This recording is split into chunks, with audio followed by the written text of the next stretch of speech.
Мистериозно самоубийство и разтърсващ разказ на една майка, която разказва как е видяла обесения си син. Възможно ли е младият мъж да е жертва на любовен триъгълник? Започва Жега. Аз съм Любомир Огнянов.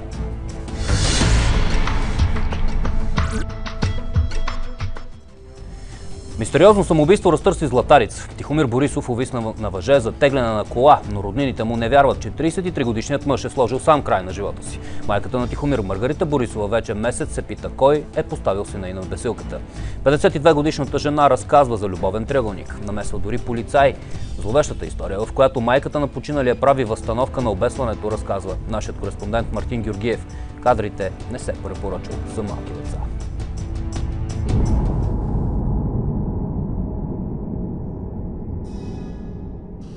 Часът е малко след 2 следобед. 33-годишният Тихомир Борисов е открит обесен на дърво на 20 км от родната Златарица. Вече месец неговите роднини нямат покой. Не вярват, че младият мъж се е самоубил, въпреки че това е основната версия, по която работи прокуратурата. Няма да го върна на мой дълг, защото го чувствам като майка, че той не си заминал сам. Да тръгне и след 1 час да се сложи въжето. Той е от тези хора, че ако има някой нещо да го ядосал, той ще крещи, ще вика, ще хвърля. А той беше спокоен. В фаталния за Тихомир 22 май той отива за вечерна смяна. Работи като дюнерджия в Велико Търново.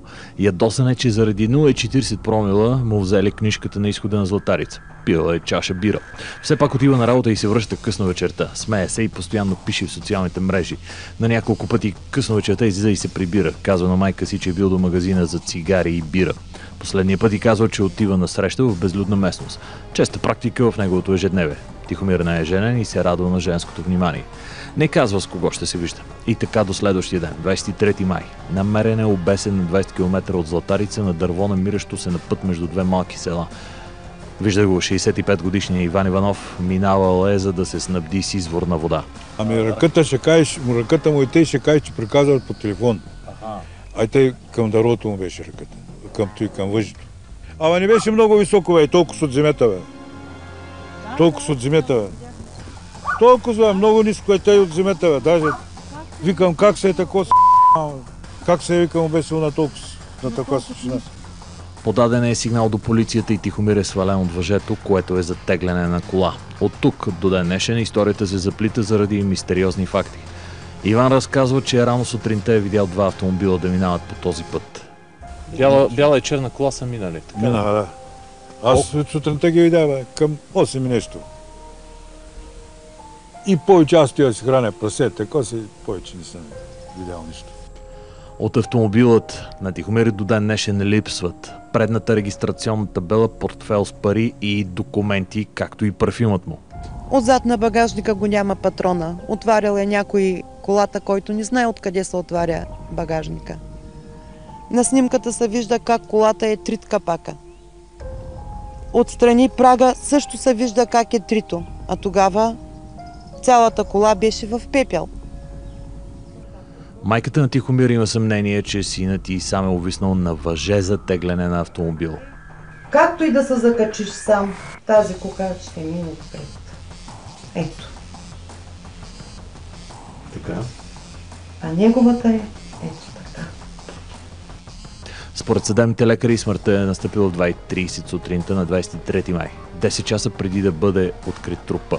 Историята на това дърво и мястото. Тихомир се е срещал до месец април с една жена, същата с която си е писал до последно, в 2:20 часа, 10 минути преди смъртта си. След като е прекратил връзката си с нея, все пак е поддържал писмен контакт. Често. В телефонът му, който майка му пази, тя се казва Антония. Изтрите е цялата кореспонденция с нея от същата вечер. Запазваме истинското име и самоличността на тази жена в тайна. Последните думи, които той ми написал в 2:20, са откачам. И не знам, нали, какво трябва да си мисля всъщност. Беше ли стабилен психически? Психически стабилен, мога да кажа, когато е бил адекватен, да не е употребявал алкохол. Нали. Когато си пине, нали, то в принцип повечето хора са така, че зависи от пиянството. Нали. Някой ги избива на бой, други на любов. Наистина всичко, което се разследва и се вижда, фактите са към мене специално. Че последно е говорил с мен, но нали, някак си аз си го мислех, че заради мен е нещо, нали. е направил и така нататък, но не мога нищо да кажа конкретно. Дали аз съм причината за това нещо, или за това, че съм вземали книжката, или алкохола, или... Тази жена се оказа, че е била в центъра на любовен триъгълник. Тя от Великотърновско, живее на семейни начала с един мъж, срещала се с Тихомир и с още един мъж в същото време. Единствен, който не знае за тези опасни връзки, е нейната официална половинка. Тихомир и другият любовник обаче знаят един за друг и дори са имали спор за Антония. Да, окей, скарали са. Причината, примерно, я знаят само те. Но този третия човек изобщо е много далеч от тази ситуация. Тия неща бяха много отдавна, много назад във времето. Според Антония, липсващите звена, номер на автомобила и документи няма да се намерят. Според мен, нали, моето виждане за тия неща, които те са изчезнали и така нататък, първото, което е дори да се намери номера от някого, той никога няма да го върне, да го предаде в полицията. Всеки го е страх, абсолютно никой няма да си сложи главата в чувала и да върне номера. И за портмонето, за документите е същата работа. Дори някой, той изглеждате, липсват, нали. Факт е, че ги няма. Дори някой да ги намери, няма да ги върне. Прокуратурата в град Елена вече месец разследва случая. Районният прокурор Красимира Христова се надява, че ще има развитие до края на законовия срок. Месец юли. Чакат се и резултатите от аутопсията, които мистериозно се бавят вече месец. Видно от тази снимка, преди погребението на Тихомир е била извършена пълна аутопсия, т.е. врата му и гърдния кош са били разрязвани. Причината да има това бяло шалче на врата му. По информация на Жега, заради мистерията около обесването на мъжа от Златарица, делото ще бъде прехвърлено на друг следовател от Велико Търново или Горна Оряховица. А причината е повече от интересна. Замесени са имена на двама полицаи. Единият нищо не подозира за случая, а другият е спрял Тихомир същата вечер за каране с 0,4 промила. Дали Тихомир е имал предишен конфликт с полицаи, има ли намесени дилъри на наркотици в тази мистерия, Жега ще продължи да следи случая. Сега сменяме рязко темата. В студиото е Ясен Тодоров, председател на етичната комисия към ВСС. Здравейте. Здравейте. Господин Тодоров, след 2 дни прокуратурата ще даде окончателното си становище за предложените промени в Конституцията, в Закона за съдебната власт. Вие също се нареждате сред така доста яростните критици на съдебната реформа. Ще се обединим ли обаче около това, че такава реформа трябва да има най-накрая? Значи, използвахте един неправилен термин. Аз не съм критик на съдебната реформа. Реформа трябва да има и реформата трябва да доведе до по-бързо, по-справедливо и по-предвидимо правосъдие.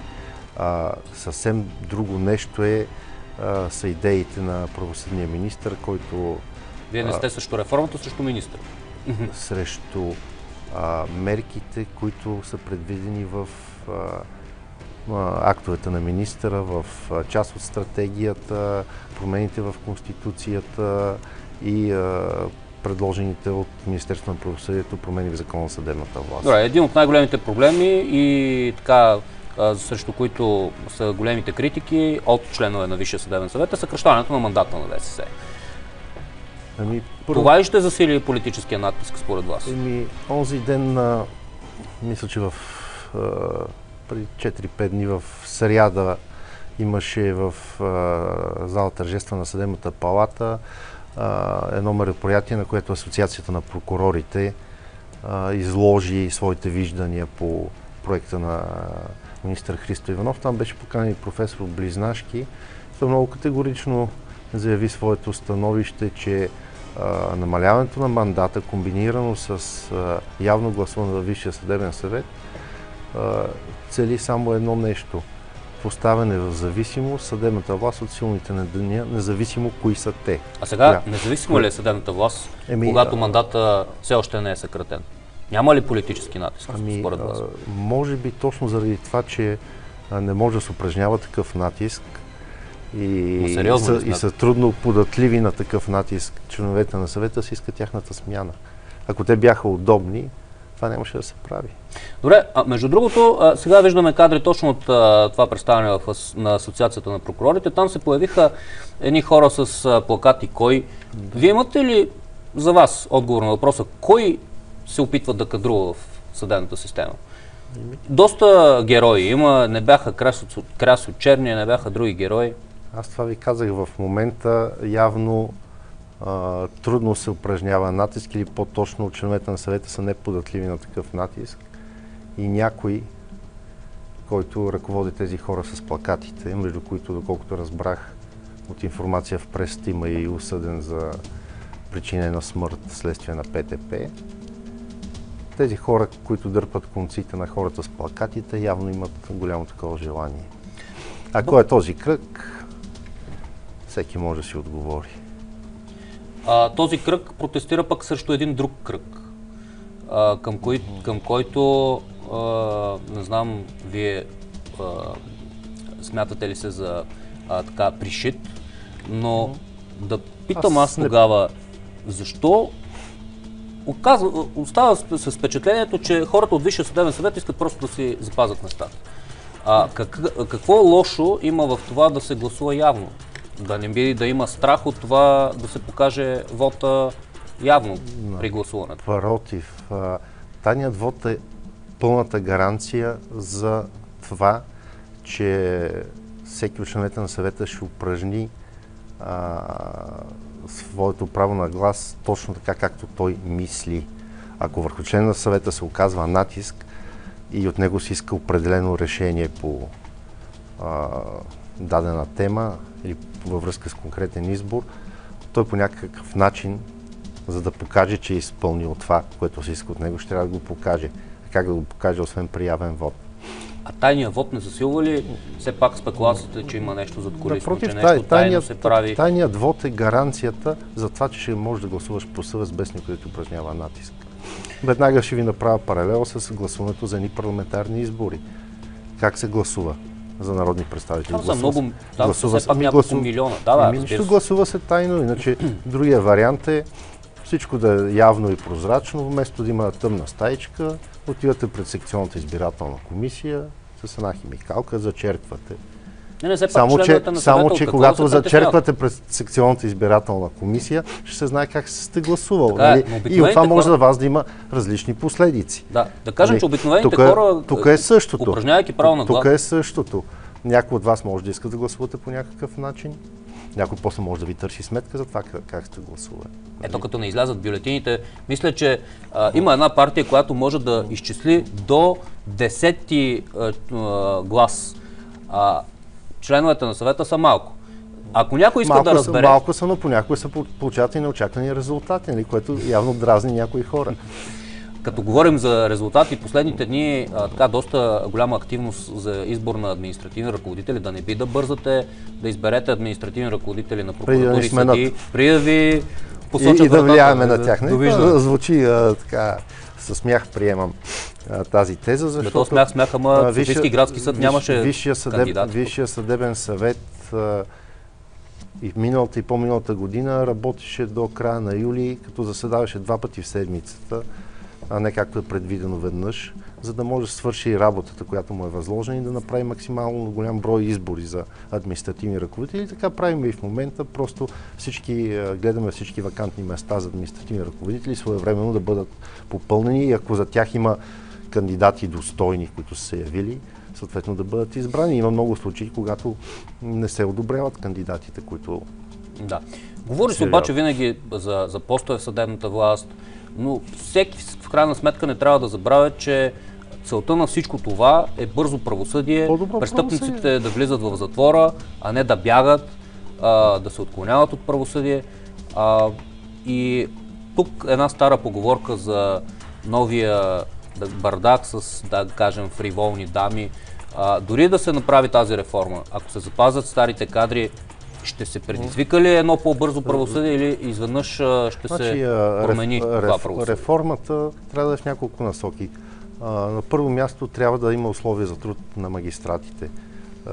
Хубави сгради, достатъчно кабинети, достатъчно зали, адекватно заплащане, закони, които дават възможност за по-бързо правосъдие. Знаете, сега скоро се приеха и промени в НПК, точно във връзка с бягството на осъдени лица. Така че това са основните направления, по които трябва да върви реформата. Разбира се, прекоряване на съдебната карта, така че да няма дисбаланс в натовареността между отделните съдебни райони, а за бардака мога да ви кажа, че всяка година се вливат нови кадри в съдебната система. Това са младши съдии, младши прокурори по 30 на година, които влизат много млади, умни хора. Онзи ден положиха клетва тези, които завършиха Националния институт по правосъдието. Така, но не изгният в тази система обаче, като да използвам онази френска разбирам за какво говорите. Може да видите, че този Висш съдебен съвет е Висшият съдебен съвет, който образувал най-много дисциплинарни производства и наказал най-много магистрати, за които има някакви данни. Защото тези данни все пак трябва да се докажат. Да, тази процедура, разбира се. Тази процедура за деклариране на имоти също имаше доста критики. Това обаче няма ли в крайна сметка да извади на светло магистрати, защото които имат неестествено високи доходи. Имаше хора с хотели, дъщери, братя, сестри, стринки. Изобщо да си прокурор с 1500 лева, пък да имаш доста имоти е малко странно. Лошо в декларирането няма. Естествено, че всички висши държавни служители, включително и магистратите, трябва да се отчитат пред обществото, да показват с какво разполагат, стига не се навлиза твърде дълбоко в личната им сфера, защото изключително притеснени са магистратите в страната относно точно какво трябва да декларират и на кого. Чисто технически подробности има в тия декларации, които няма как да бъдат изпълнени. Няма как магистратите да знаят точната стойност на всичките си вещи в къщи. Нали, не говорим за това, нали? Но за по-големите неща, разбира се, не може да си заплата 2-3 хиляди лева, да живееш като с 20. То веднага си личи. Определено. Добре, сега имаше и една новина от последната седмица за антикорупционния съвет. Да не ви махнаха оттам, защото сте корумпиран? Аз не искам да коментирам актовете на правителството. Магистратите изпълняват това, което законите и всички нормативни актове. Първоначално в антикорупционния съвет трябваше да има представител на Висшия съдебен съвет, но правителството е преценило, че по-удачно да съдебната власт да бъде представлявана от главния инспектор, с оглед на това, че се предвиждат засилени правомощия на инспектората точно в тази насока. А за това дали съм корумпиран, мога да кажа, че аз съм единствения инспектор и член на съвета, който абсолютно доброволно се е подложил на проверки в Държавна агенция национална сигурност с цел да придобия достъп до класифицирана информация. Минал съм пълния обем на проверката от няколко месеца, където съм дал разрешение да падне и банковата, и данъчната тайна по отношение на мен, да ми се следят контактите. Така че аз съм абсолютно спокоен. Знам каква е целта и защо трябва да бъда очерден. Защото съм неудобен. Това е на някои хора, които искат да владеят съдебната система. На кого? На тези с плакатите и тези, които стоят за тях. Някакви хора с плакати, надали са толкова неудобни. На тези хора, които стоят за тях. И кои са те? Нали и те не са с една въпросителна? Или не бихте ги назовали? Ще си замълча, не искам да предизвиквам повече скандали. Членовете на съвета съвестно 2 години и половина си вършат работата, си я вършат до тогава, докато реши законодателя. Ако бъде прекратен мандата, ще се върнете ли в следствието на работа? Аз друго не съм работил, така че това е нещо, от което разбирам, от разследвания. Ще се ловят ли, много малко обаче ни остана време за промените в НПК, но ще се спре ли с това бягство зад граница, когато има... Народното събрание предприе промени в НПК. Защо трябваше да се чака, между другото? Това е идея... Защо чак сега, след толкова бягства, някой се сети най-накрая да вкара един законопроект? Прокуратурата се сети за това нещо, тя предложи тези промени. Дали ще има ефект? На книга би трябвало да има ефект, но реален ефект ще се проличи след някой друг месец, когато вече влязат в така реална употреба тези нови норми. И накрая, вашето лично усещане, кога ще останете без работа в ВСС? Въобще не съм мислил по този въпрос. Мандата се някога ще приключи, дали ще приключи до година, дали тази година.